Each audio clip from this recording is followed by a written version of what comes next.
Hello दोस्तों, कैसे हो आप सब। बिंदु चौधरी की तरफ से प्यार भरा नमस्कार। स्वागत है आपका अपने यूट्यूब चैनल पॉइंट एजुकेटर में। और यहाँ हम बात करते हैं point two point topics for exams. जैसा आप जानते हैं कि मैं मैथ्स के टॉपिक करवाती हूँ आपको बेसिक से, और आज एक ऐसा ही इम्पोर्टेंट टॉपिक लेकर आई हूँ, प्रोबेबिलिटी, कि एचएससी में अब इसमें से क्वेश्चन पूछे जाते हैं। जिन्होंने मैथ्स आगे पढ़ा है, जिन्होंने बीएससी किया है या फिर और आगे स्टडी की है, उनके लिए इजी टॉपिक है, वेरी इजी टॉपिक है। और जिसने नहीं पढ़ा है उसको थोड़ा सा ये लगता है कि ये टॉपिक कहाँ से आ रहा है। अब मैं आपको बता देती हूँ कि पहले ये टॉपिक हायर क्लासेस में आता था, लेकिन अब ये 7th से स्टार्ट हो जाता है। एनसीईआरटी में 7th की बुक्स में भी आता है। तो ये जो टॉपिक है ये काफी इजी है, ठीक है। ऐसा कुछ भी नहीं है इसमें कि आपको ये लगे कि ये टॉपिक मुश्किल है। प्रोबेबिलिटी क्या होता है कि जैसे हम ये कहें कि शायद आज बारिश आएगी, ठीक है, शायद आज बारिश आएगी, संभावना है।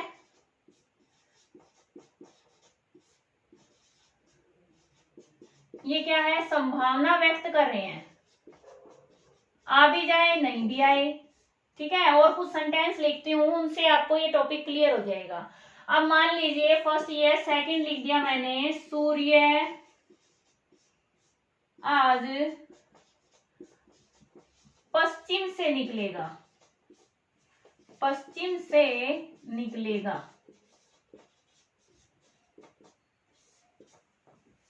थर्ड है हमारे पास, किसी ट्रायंगल यानी त्रिभुज के तीनों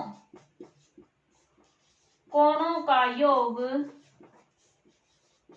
कोणों का योग 180 डिग्री होगा। नेक्स्ट है, भारत फाइनल मैच जीतेगा। ये 4 संभावनाएं हैं, यानी हम आएगी, निकलेगा, होगा, जीतेगा, सब क्या दिखा रहे हैं, भविष्य। तो भविष्य के बारे में कुछ कह रहे हैं। अब भविष्य किसी ने, ये तो है नहीं कि फिक्स है। भविष्य क्या होता है कि हम उसकी संभावना करते हैं कि ऐसा होगा, ठीक है, प्रेडिक्ट करते हैं, पूर्व कथन करते हैं। तो प्रोबेबिलिटी इसी से संबंधित है कि प्रेडिक्ट कर रहे हैं कि ऐसा होगा, कितने % चांस है। मैथ्स में क्यों आता है ये टर्म कि हमें परसेंटेज निकालनी है या उसकी फ्रैक्शन में निकालनी है कि संभावना कितनी होगी कोई भी इवेंट होने की, घटना होने की। अब है शायद आज बारिश आएगी। अब पक्का तो नहीं है ना, आ भी सकती, नहीं भी आ सकती, ठीक है। फिर है सूर्य आज पश्चिम से निकलेगा। क्या कभी ऐसा हो सकता है कि सूर्य पश्चिम से निकले? इम्पॉसिबल बात है। तो इम्पॉसिबल के लिए, इवेंट के लिए हमेशा 0 प्रोबेबिलिटी होती है, हो ही नहीं सकती कुछ, ठीक है। तो इम्पॉसिबल इवेंट के लिए 0 ये होती है प्रोबेबिलिटी, संभाव्यता। फिर है त्रिभुज के तीनों कोणों का योग 180 डिग्री होगा। अब त्रिभुज के तीनों कोणों का योग हमेशा ही 180 होता है, तो ये क्या हो गई, श्योर इवेंट है, पक्की है, निश्चित है। तो निश्चित इवेंट के लिए क्या होगा, 1, प्रोबेबिलिटी है वो 1 होगी। फिर है भारत फाइनल मैच जीतेगा। अब वो जीत भी जाए, हार भी जाए, पक्का तो नहीं है ना, जीत भी जाए, हार भी जाए। तो कितने पक्ष हैं इसके, 2 हैं, या तो वो हारेगा या जीतेगा। हार और जीत कितने हो गए, 2, ठीक है। 2 इवेंट हो सकती है, या हारेगा या जीतेगा। अब इसमें से एक ही तो होगा, तो इसकी संभावना कितनी हो गई, 1/2। जीत की संभावना कितनी हो गई, 1/2। हार की कितनी हो गई, 1/2। इसका मतलब क्या है कि जो टोटल इवेंट है, टोटल उसके पक्ष हैं, वो तो हम लिखेंगे नीचे, और जो उसकी संभावना है, जो उसके फेवर में है, वो होगा ऊपर। इस तरह हम फ्रैक्शन में लिखेंगे। अब इस टॉपिक से बस ऐसे ही क्वेश्चन आते हैं, और इस टॉपिक से किस तरह के क्वेश्चन पूछे जा सकते हैं वो सभी हम करने वाले हैं। ध्यान से देखना, बहुत इजी है। अब जैसे मैंने आपको बताया कि इम्पॉसिबल है,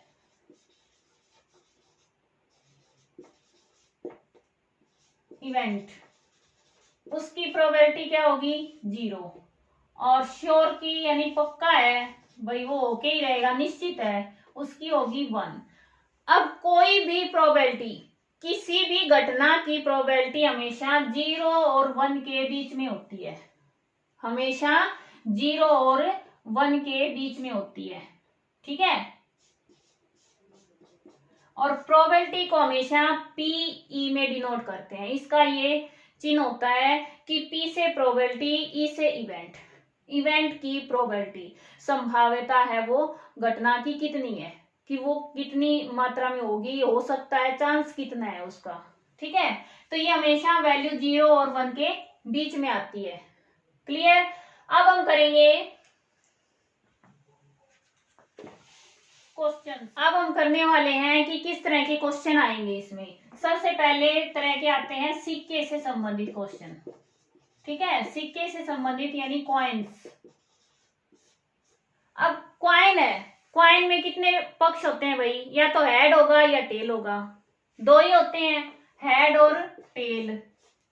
अब इसमें ये कह दें कि हेड आने की संभावना कितनी है, हेड आने की प्रोबेबिलिटी कितनी है, तो टोटल इवेंट कितने हैं 2, हेड कितना है 1, तो इसकी प्रोबेबिलिटी क्या हो गई 1/2, ठीक है। अब ये कह दें कि उसको 2 बार उछाला गया, सिक्के को 2 बार उछाला गया, 2 बार उछाला तो हो सकता है दोनों बार हेड आ जाए, दोनों बार टेल आ जाए, और दोनों बार, एक बार हेड आ जाए, एक बार टेल आ जाए, एक बार टेल आ जाए, एक बार हेड आ जाए। अब इसकी संभावना हम कर देंगे कि 2 बार, 2 इकट्ठे दोनों बारी में हेड आने की संभावना कितनी है, तो ये कितनी है 1, और टोटल कितनी है 4, तो 1/4, ठीक है। दोनों बार टेल आने की संभावना कितनी है 1, और ये टोटल कितने हैं 4।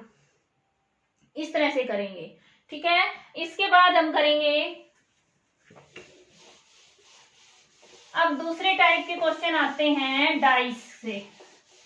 लूडो खेला है सबने, लूडो सांप सीढ़ी खेलते हो ना, उसकी डाइस है, हिंदी में उसको क्या कहते हैं, घन कहते हैं। हम क्या कहते हैं भाई, कई बार गिट्टी कहते हैं, गिट्टी उछाड़ी है हमने, ठीक है, जो भी कहते हैं। तो हम अब डाई के क्वेश्चन करेंगे, उस पे संख्याएं कितनी होती हैं 1 2 3 4 5 6, 6 तक होती हैं। अब आप में को क्वेश्चन दिए जाएंगे इसमें कैसे, ये पूछा जा सकता है कि 4 से बड़ी संख्या आने की प्रायिकता क्या होगी, संभाव्यता क्या होगी, प्रोबेबिलिटी क्या होगी। अब 4 से बड़ी कौन कौन सी है भाई, 5 और 6, कितनी है 2, तो 2 लिखी। टोटल कितने हैं 1 2 3 4 5 6, ये 1 ये 3, कितना आ गया 1/3, ये आंसर आ गया हमारा, ठीक है। इस तरह से करेंगे। ये पूछ लें कि इवन संख्या, जो इवन यानी सम संख्या है, वो आने की संभावना कितनी है, प्रायिकता कितनी है, तो 2 4 6, कितनी हो गई 3, तो 3/6, वो कितनी हो जाएगी 1/2, ठीक है। कुछ भी पूछ लें इसमें से, कि ऐसे पूछ लें कि कंपोजिट नंबर, भाज्य संख्या आने की प्रायिकता कितनी होगी। भाज्य संख्या आने की प्रायिकता क्या होगी कि अब इसमें भाज्य कौन कौन सी हैं, सिर्फ 4 है और 6 है, ठीक है। एक न भाज्य है, 2 प्राइम नंबर है, 3 भी प्राइम है, 4 है वो कंपोजिट है, 6 है कंपोजिट है, 5 है वो प्राइम है, तो 2 हो गई, तो 2 हो गई ये, और टोटल है 6, 1/3, तो इसका आंसर क्या आ जाएगा 1/3। इस तरह से इसके क्वेश्चन आते हैं। इसके बाद आते हैं एक ताश से संबंधित कार्ड, ठीक है। ताश देखें सबने, खेले भी होंगे भाई, बहुत सारे लड़कों ने जरूर खेले होंगे, लड़कियों ने नहीं तो, और आजकल तो लड़कियां भी खेलते हैं, मैंने भी खेले हैं भाई। तो ताश है, ठीक है, ये भी एक गेम है। छुट्टियों में बच्चे क्या करते हैं, घर पे रहते हैं, इंडोर गेम है, बैठ के खेल लेते हैं। तो ताश में कितने पत्ते होते हैं भाई 52, ठीक है, 52 पत्ते हैं। अब इसमें ये पूछ लें कि भाई लाल पत्ता, रेड कलर का जो कार्ड है वो आने की संभावना कितनी है। अब रेड कलर के कितने पत्ते होंगे बताओ, कितने कलर होते हैं टोटल, 2, रेड और ब्लैक, ठीक है, लाल और काला 2 ही होते हैं। अब इसमें रेड में कितने हो जाएंगे 26 और अपॉन में 52, तो ये कितना हो जाएगा 1/2। इसी तरह से ये पूछ लें कि किंग आने की संभावना कितनी है, प्रायिकता कितनी है, प्रोबेबिलिटी कितनी है। अब किंग कितने होते हैं भाई, 4 होते हैं ना, ये ऊपर लिख दिया और नीचे लिख दिया 52। अब इसको कट करेंगे 1/13, 1/13, ये इसका आंसर आ जाएगा। तो कुछ भी पूछ लें वो आपको ये देखना है कि वो कितना है, यानी जो पार्ट है फ्रैक्शन वाला रखना है याद, पार्ट है वो ऊपर आएगा, टोटल है वो नीचे आएगा। तो टोटल है 52 और इसमें जो भी पूछ लें वो ऊपर आ जाएगा और इसका आंसर निकाल देंगे। ठीक है, हमें इस तरह के क्वेश्चन भी मिल सकते हैं पेपर में। ठीक है, एक बैग है उसमें रेड और व्हाइट 2 तरह की बॉल हैं वो डाल रखी हैं। अब उसमें से एक बॉल है वो निकाली जाती है एट रैंडम। रैंडम क्या होता है, रैंडम होता है यादृच्छिक रूप से, कि कुछ देख नहीं रहे बस हाथ दिया और निकाल लिया, वो कोई भी आ सकती है। ठीक है, रैंडम होता है यादृच्छिक रूप से, कि हमें सिलेक्शन का वो नहीं होता उसमें कि हम चुनाव करें, उसमें बिना चुनाव के कि सबके आने की संभावना रहती है। ठीक है, वो होता है रैंडम। तो इसमें से व्हाइट भी आ सकती है, रेड भी आ सकती है, बैग में से हमने बॉल निकाली। तो अब इसकी प्रोबेबिलिटी क्या होगी, व्हाइट बॉल निकालने की कितनी होगी और रेड बॉल आने की कितनी होगी, ये बतानी है हमें। एक बार मैं चेक करती हूँ कि ये टेढ़े हो जाएं। कई बार क्या होता है मेरा कैमरा टेढ़ा हो जाता है भाई, और ये वर्ड टेढ़े दिखाई देते हैं, मैं लिखती सीधा हूं।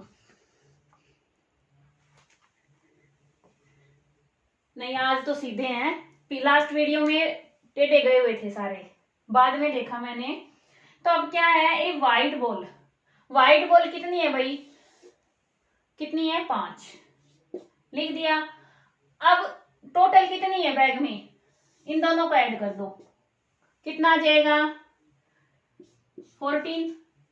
तो इसकी प्रायिकता कितनी आ गई 5/14। अब रेड कितनी है 9 और टोटल कितनी है 14, तो ये इसकी प्रायिकता आ गई, प्रोबेबिलिटी आ गई। इस तरह से निकालनी है, टोटल पार्ट नीचे उसका, यानी टोटल नीचे पार्ट ऊपर। ठीक है, फ्रैक्शन निकाल देंगे। एक क्वेश्चन और करवाती हूं, find the probability of selecting A vowel. एक वावल इसमें से चुनना है। अब वावल क्या होता है भाई, A, E, I, O, U। ठीक है, ये होते हैं। अब इसमें पहले तो ये देखो टोटल कितने हैं, 1 2 3 4 5 6 7 8, तो एक तो आ जाएगा नीचे। अब वावल इनमें से कौन कौन सा है, इसमें एक तो ए हो गया, और कौन सा है, फिर दोबारा से ए है, ठीक है, फिर ई है, तो कितने हो गए 3, तो इसकी क्या आ जाएगी 3/8। और इस तरह से क्वेश्चन पूछे जा रहे हैं, बिल्कुल बेसिक से क्वेश्चन पूछे जा रहे हैं, और इसीलिए मैंने वीडियो बनाई है कि आपका क्वेश्चन गलत ना हो। इतना इजी टॉपिक है और फिर भी क्वेश्चन गलत हो तो दुख होता है बाद में कि इतना इजी था, इसलिए इसको ध्यान से पढ़ लें, एक बार दोबारा से रिवाइज कर लें और समझ लें। ठीक है, मिलते हैं नेक्स्ट वीडियो में नए टॉपिक के साथ। और वीडियो पसंद आई है तो प्लीज लाइक शेयर करना ना भूलें, और कमेंट भी दें, कोई प्रॉब्लम है कुछ पूछना है तो भी करें, आपके कमेंट का जवाब जरूर मिलेगा। चैनल पर नए हैं तो सब्सक्राइब करें, क्योंकि बेसिक सिखाती हूँ मैं, ये नहीं है कि आपको शॉर्ट ट्रिक बता रही हूँ और कुछ, सिर्फ बेसिक सीखें, बेसिक से ही आपका बेड़ा पार होगा भाई। आपका दिन शुभ हो, धन्यवाद, थैंक्स फॉर वॉचिंग।